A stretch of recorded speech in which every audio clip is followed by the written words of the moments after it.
เพราะว่าเผื่อแล้วเนาะหากระลงมาลงมาได้นี่นะเนาะข่อยผู้โชคดีผู้แรกไอ้เห็นเนาะ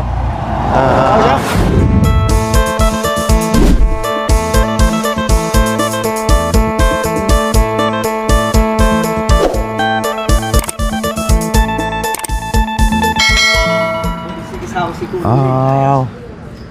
กะเกียมแล้วพี่น้องเลยเนาะกะเกียมนี่โต๊ะเนาะถือว่าหาการยกขึ้นพี่น้องเลยเอาน้ำเอาอย่างมาใส่เปียกบ่นี่เนาะไม่ได้เปียกปานใดแต่ว่าแขกคนยังมีไผมาเลยพี่น้องเลยเนาะยังเงียบสงัดอยู่โอ้เป็นใดๆเด้พี่น้องเลยเนาะเงียบแท้พี่น้องเลยเนาะลงเองเลยบาทที่นี่เป็นยังไงพี่น้องเลยเนาะยังบ่มีคนบาทนี่เอาพี่น้องเลยเนาะทักทายสบายดีและสวัสดีพี่น้องกันเบิดทุกคนเนาะมาพบปะกับบรรยากาศยังเงียบเงาอยู่พี่น้องเลยเนาะยังบ่ทันมีอย่างพี่น้องเลยเพราะว่ายังบ่ทันได้ขึ้นจับเนาะวิธีรีตองท่านได้เริ่มยังบ่ทันเห็นอย่างเลยเนาะมีแต่เบิ่งทั้งนี้ได้กะเกียมเนาะทางนั้นกำลังต่อตู้อืดๆอาดๆอยู่พี่น้องเลยเนาะ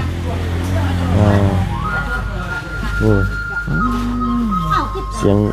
ลำเสียงเพลงขึ้นอันนี้ทดสอบไปเจอพี่น้องเลยเนาะโอ้เห็ดยังหนักลูกกุ้งอยู่สบายดีใส่ข้าวป่ะโอ้คักลินี่ขึ้นเลยเนาะโอ้เสียตาเถอะเราทดสอบเสียงเราพี่น้องเนาะเสียงตู้เราเนาะสบายดีตอนนี้นะคอนบ่คอนบ่อยู่ในนี่บ่แสบตาบ่ว้าโด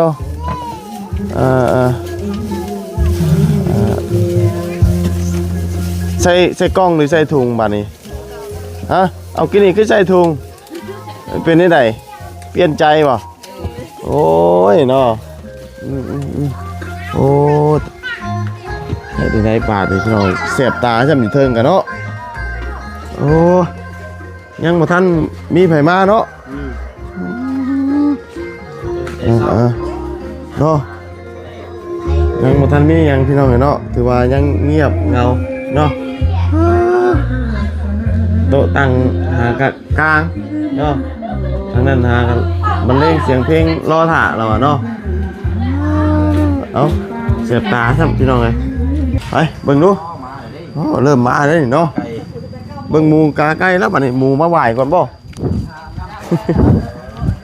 เบิ่งเป็นจำเป็นยังเลยบ่เบิ่งก่อนเด้อพี่กูเมื่อกี้มาเบิ่งก่อนขึ้นมาเบิ่งก่อนเราหิวหมูอ่ะตามก้นพี่นะเอามาแน่นี่กินนี่เลยเอามาจำบ่นี่นะจำฮะว่าจำแล้วแต่ยังเป็นแฟนกับจีดีกับแม่มันจำได้แล้วแม่ครับงานเจ้าเนาะหมูน้อยตัวหนึ่ง700,000นี่700,000บ่ยังบ่ทันแล้วเนาะยังคนทันได้มาผู้แค้นเอานี่พี่น้องเลยอันนี้สิเห็ดเป็นอันน่ะเอาผ้าค้อนนี่เนาะหลังจากแล้วอะไรก็เป็นฉีกพี่น้องเลยเนาะจากแล้วอะไรก็เป็นหั่นฉีกอันนี้นี่หมูน้อยวายเนาะจ้ำพีแล้วก็มาคนกินเนาะพูดไหนคำคูณอันนี้คำคูณคำคูณเพื่อนใหม่เจ้าคุณเธอเกินจะนี่จะไปไม่ได้เอาเราเป็นรอบมันเปรี้ยวจัดมันชาแล้วเข้าเมื่อกินข้าวกินน้ำก่อนโดยผ่าตารางเด้อเพิ่นยังบ่ทันแล้วเนาะเพิ่นมาคำคูณเนาะเป็นเพื่อนใหม่วะนี่มะพร้าวมะกล้วย แบบว่ามัด โดยพุ่นเนี่ยแขกคนมาเบิดพุ่นเนี่ยเนาะโดยกล้วยหากระตัดมาเมื่อเช้านี้ผมมีหมักฝากน้ำฝากว้าวกล้วยข้าวกล้วยหมักบ่อันเลวบ้านเขาเอิ้นหมักฝักอยู่พี่บ้านเอิ้นหมักบ้านนี้ หมักฝักสิเอิ้นหมักเนาะเพิ่นเอิ้นกลับกันหมักฝักเอิ้นหมักเอิ้นหมักฝักเนาะมา พูดกี่ชั่วโมงไม่ กำลังเนาะเอ้ยกำลังกะเทียมเนาะกำลังเอาหมูมาไว้ทางในตู้กำลังเอาต้นคูณต้นยอมาเนาะนี่ก็กำลังต่อเครื่องเสียงผ้าพี่น้องเลยกินยังไม่แล้ว ยังไม่แล้วบ่เฮ็ดกินอยู่ใช่น่ะ เธอทิ้งงานมาแล้วก็กิน ฮะบ่ เขามาแคบมา เช็คมาก่อนเนาะเช็คบ่มาบ่พร้าวเนาะ จัดแต่ประมาณ10 โมง เลย 8 โมง มาแล้วเข้า และอาเคก่อนกระดาว เข้าให้ มัดอ้าวเกินคูณ โดย ไม่ย่อ คูณไม่ย่อ เลย ได้ครบเนาะ เลย เงิน และอาโอ้ย เป็นมือคำคูณเนาะมือสันวันดีน้องเลย บอกขึ้นเฮือนก็ได้บอก ฮะ ขึ้นก่อนก็ได้ขึ้นเฮือนเลยเนาะ ขึ้นเฮือนเอาไว้เลยเนาะไป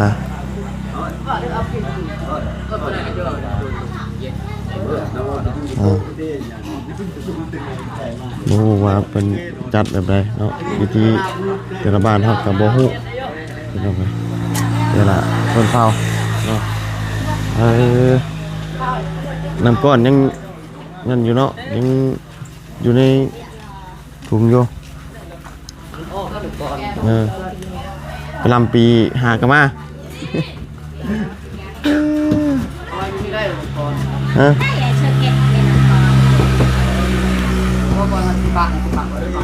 ใส่น้ำก้อนด้วยนะจังหมูเปื่อยเข่าออกแล้วแม่นบ่โอ้ผมใส่มาแล้วบ่โอ้ตัวจำพระเจ้าสาว ว้าวตัวเนาะ ว่าเราคนผู้ใหญ่เนาะคน สูง คนสูงคนกล้วยนะกันสิว่า สูงซื่อเนาะคนสูง แต่งหน้าแต่งตาบ่ ลังจักว่ะอันนี้ก็ยังบ่เห็นยังบ่ทันเห็นคือกันได้นี่ก็ได้ใช้แต่งแล้วบ่ ยังบางกะตายังโปรอยู่ ยังโผล่อยู่ หาตื่นนอนหาตื่นคือกัน เอาเนาะพร้อมบันเด้ง พร้อมมาได้นะสาวตัวม่อน โกซุปเนาะแล้วเอาใส่เก่า ยังเงียบเงาอยู่พี่น้องเลยเนาะยังเป็นองค์โดงเลี้ยงอยู่เพราะว่าบ่ฮู้ว่าเพิ่นขึ้นจักโมงเนาะกำลังกะเกียมอยู่เนาะเนี่ยเพิ่นหนึ่งเข้านี่ลายเด้อเนาะเดี๋ยวบ่ฮู้ว่าคนนี่สิมาลายซำใดเบิ่งทางนี้ก่อนปิ้งยังปิ้งหนูบ่ทางนี้น่ะฮะปิ้งหนูบ่หมูหรือหนูนี่ อันนั้น หนูเพ่น อันนั้นดาวบอดมันใส่กลับ โอ้เลย นั่นได้ดูใหญ่ อ๋อก็เป็นตัวใหญ่แท้โอ้ขักได้นี่อันนี้ยังนี่น่ะหม้อยังนี่น่ะหม้อยังนี่ต้มไก่เนาะสิแม่เอาต้มไก่เนาะ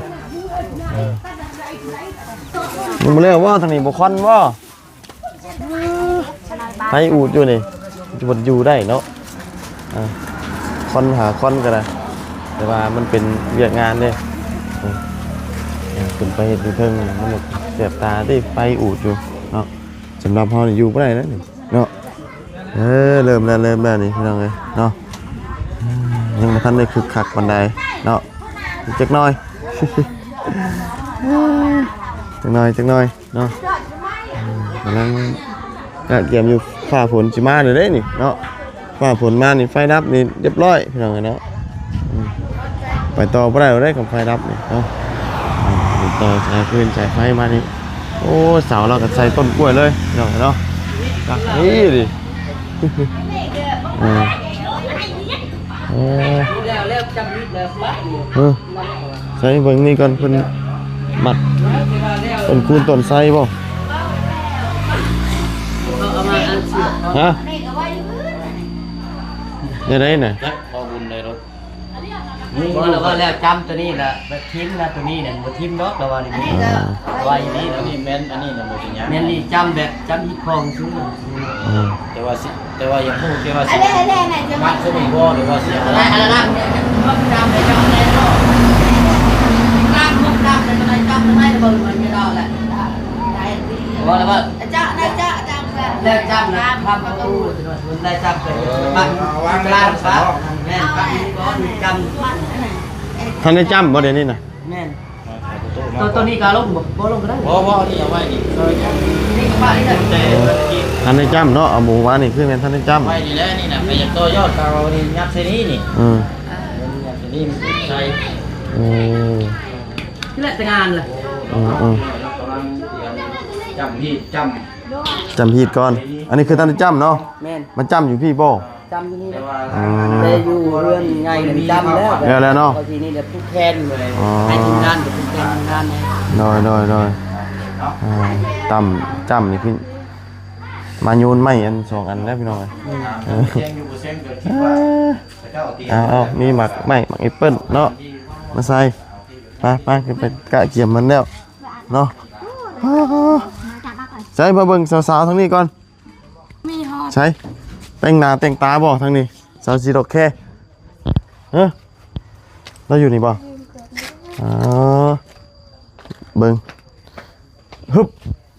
โอ้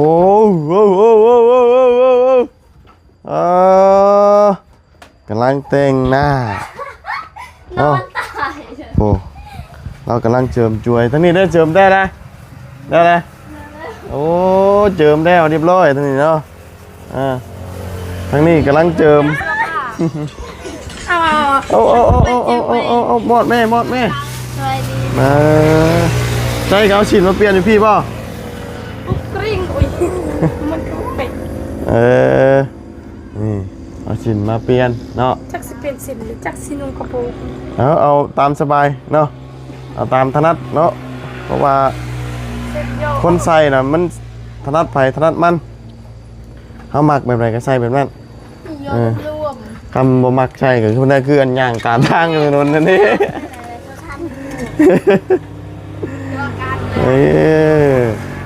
เบาเขาพยังยางคันทางเลย เป็นยังไง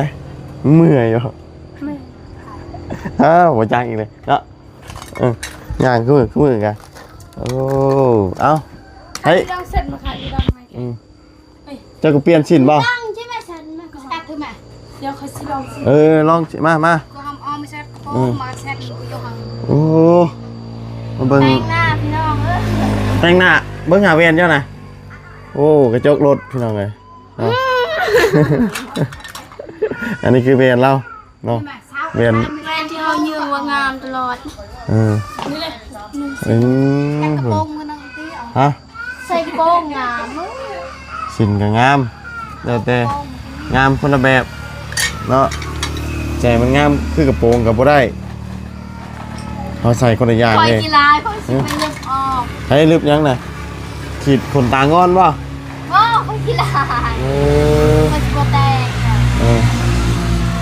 ได้ใส่ชุดได้เจ้าน่ะเอาแบบนี้ป่ะเฮ็ด ทำลายจังหน่อยเขาปูแคนบ่ได้ ฮึบผูกป่ะขีดขนตางอนพี่น้องเลยนี่ อยู่ดึงใช้ดึงตุ๊บดูดิ หยอกแค่ตั้งแค่เป็นอะไรป้าเครื่องแต่งหน้าน้ำใสที่ ให้เอาเครื่องแต่งหน้ามา ของไส้ โอ้ คนตาเงินลงเงา ฮะ จังได้ ฮะโอ้หนีบหน่วยตาเนาะน่ะ จังได้ หนีบหน่วยตาเลยฮึบฮะสิบหนีบหน่วยตาเปล่า เงิน ฮะ มันเงินลงเงา เอากันหนีบให้มันงอนเหมือน เงิ บ่ นสิเงินบ่เห็น เฮ้ยเอาระบบกระโปรงบ่เอากระโปรงแล้วกระโปรงนี้แล้ว กระโปรงนี่แหละไง คำใส่สิน ให้ นั่ มัน นทักเลย สินน่ะมันบ่เข้ากับเสือเด้มันบ่เข้ากับเสือมันสั่นเด้ น่ะให้มันงอนลง เนาะ น้อยให้ใส่พอแล้วว่าใส่บ่ได้แต่งบ่นี่แต่งอยู่บ่นี่ขีดลงดูล่ะขีดดูขีดเอ้า บ่มักแต่ มักแต่ขีด มาใส่ตัวอันดึงโน่จะแต่งหน้าก่อนมาใส่ ได้ก็ได้แหละมีแต่ว่าเมดีจะไปแต่งตัวด้วยเนาะแล้ว เอา แดด กันแดดได้ผล เอาให้ แล้วถ้าพี่บ่ถ้ากันแดดแม่นแล้วมีแต่คน แดดแม่ส้ม เอาพักกันเลยล่ะเด้อ โดย คือว่าแล้ว ข้าวขึ้น อุ้ยผมบ่ได้ เบิ่งป้าหนูใส่คือขาวน่ะ เอาข่าวเด้แล้วก็ข่าวตัวใดมาเนาะ เนาะขาวแท้เบิ่งเคยกับเราป้าสำคัญเลยนะอุ่น ผมว่าบ่เคยทาครีม ทาให้หรือเปล่าเนี่ย บ่เค ให้ ย เฮ็ด ทา แก้มแดงให้หรือเปล่า บ่ได้ซื้อมาทาก่อนพอได้หน้าขาวคือหมู่นี่ เบิ่งเขาเบิ่งหรือเปล่าบ่เขาอยากเบิ่งน่ะขาวแล้วเอ้ยแป้งใหม่จังหน่อยเป็น เนาะ สิ ฮะไผแม่ เขาบ่นเขาแต่งก็ได้ บ่ แค่น บ่แต่ง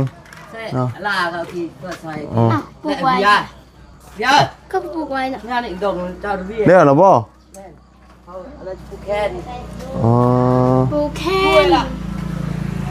เขียนเลยบ่ เปล่าชาละแค่ อืม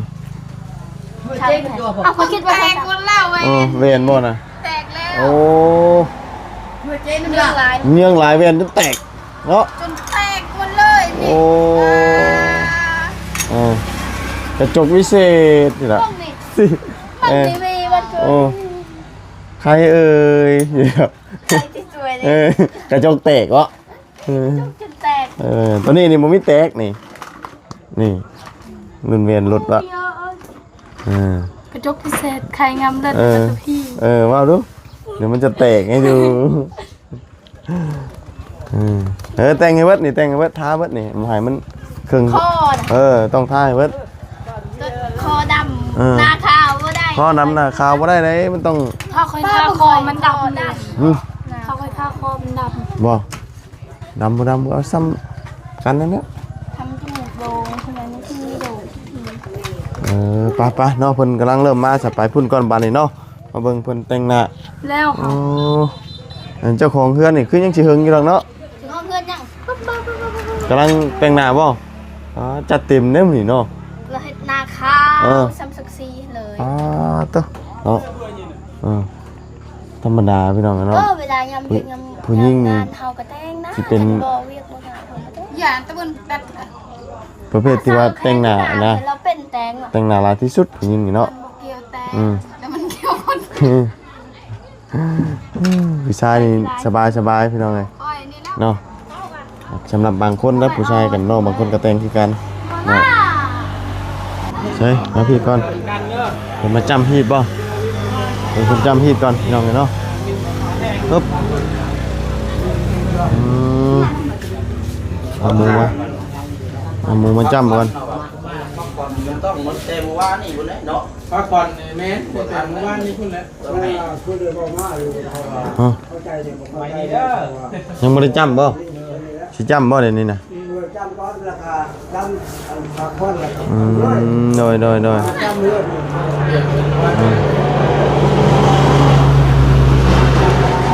กำลังเริ่มสิจำเนาะ โทรศัพท์ไพ่นี่ ผมต้องเพิ่ม เพิ่มว่ะโอ้เป็นสามฝาอยู่นู่น นี่แหละแก ต้องในลายเนี่ยเนาะ อะไรไหนไหนเปลือกเต่า มันมาจ้ำก่อนพี่น้องเลยยังนี่แต่เพิ่นเฮ็ดวิธีจ้ำซื่อๆเนาะ ลายเนี่ยเอามันจะชุบเก็บไป ใส่กระตุกก่อนโอ้เอาบนที่นี่ก่อนเฮ้ยน้องป๊อปมาแล้วป่ะฮะมากับใคร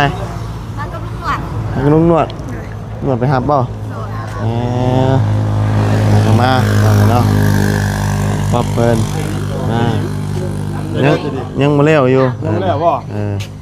ยังมาเลี้ยวเนาะมีเครื่องอยู่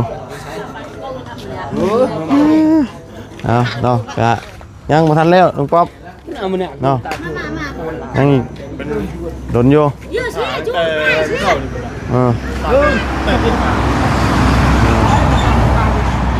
เป็นเห็ด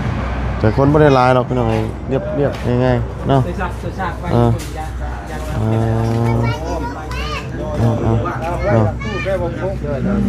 ใช่มาอันเป็นมาเป็นไง ไก่เปื่อยไปแล้วไก่เนาะ ไก่จนต้มไปลึกแท้จนมุ่นมาแล้ว เปื่อยไปเนาะโอ้เป็นต้มอยู่พุ่นบ่เป็นหิวมากที่พุ่นเนาะเพื่อนน้องป๊อปมื้อใดเด้นี่เนาะ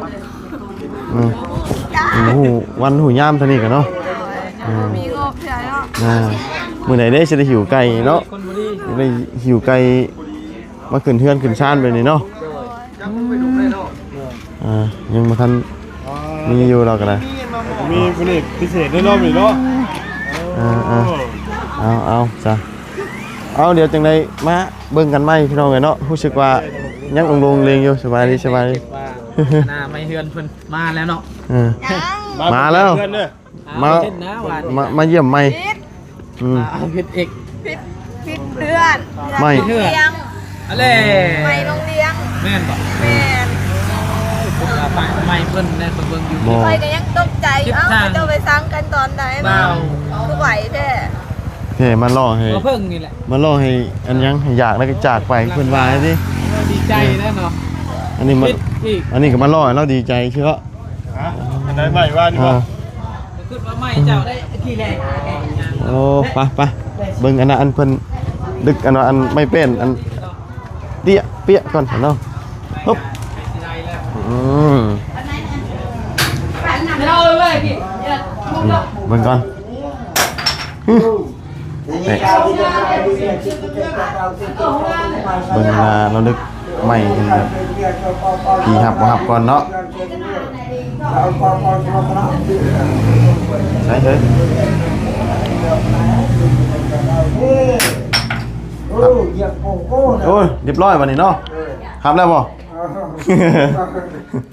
เอาเกิดมูลคุณประกันคิดพบทีมงานแล้วมันจะได้อ่อนพวงเจ้าพวงไข่เป็นเนี่ยคืออ่อนมันอ่อนยืนอ่อนมันคุมลงตัวคืออ่อนตัวจึงตัวบ้าน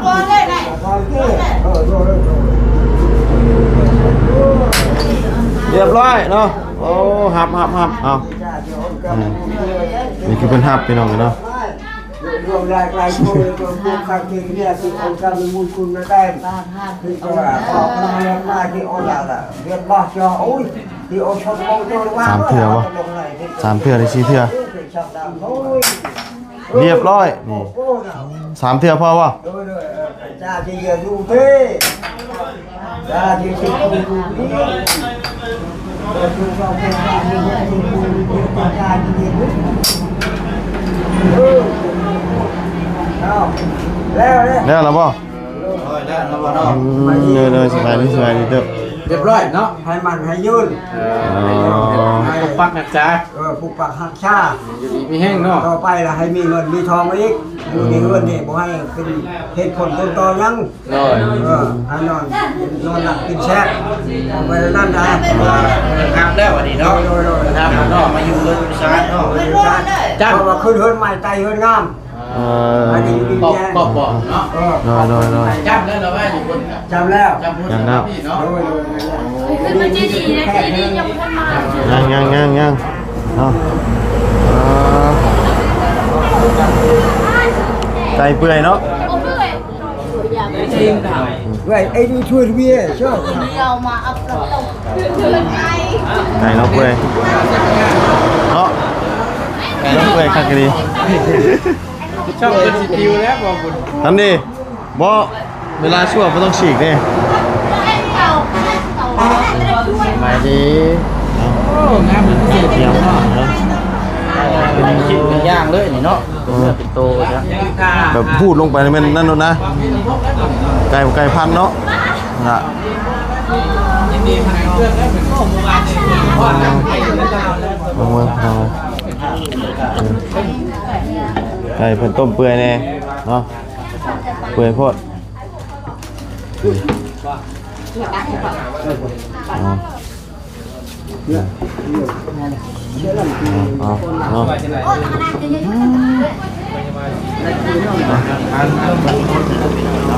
โดยเอาเดี๋ยวเฮ้ยเพิ่นยังบ่ได้มาเบิดบ่แล้วบ่ ยังได้ยังป้ายเลย เพิ่นมานั่นน่ะสิอวยก่อนเด้นี่ งวยไหมงวยด้วยคุณไปจักน้อยก่อนนะ